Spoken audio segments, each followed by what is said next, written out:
आपण बोंबिली तर कापून घेतलेत, एका बोंबलाचे 2 तुकडे केलेत आणि असं मधोमध कापलं। आता आपण बोंबिली धुवून घेऊ। आपण बोंबील धुवून घेतलेत, त्यावरती लिंबू पिळून घेऊ,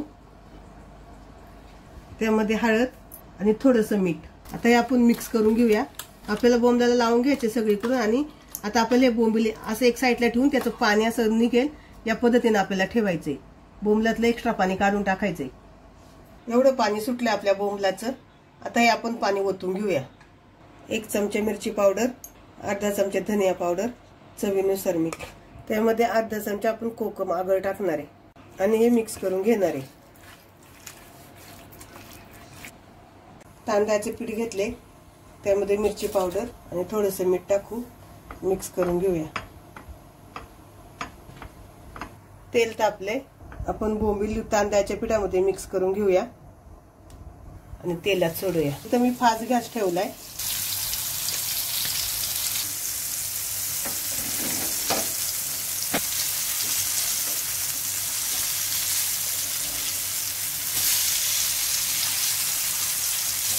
आपण फास्ट गॅसवर फ्राय करून घेऊया आणि झालं की मी तुम्हाला दाखवते।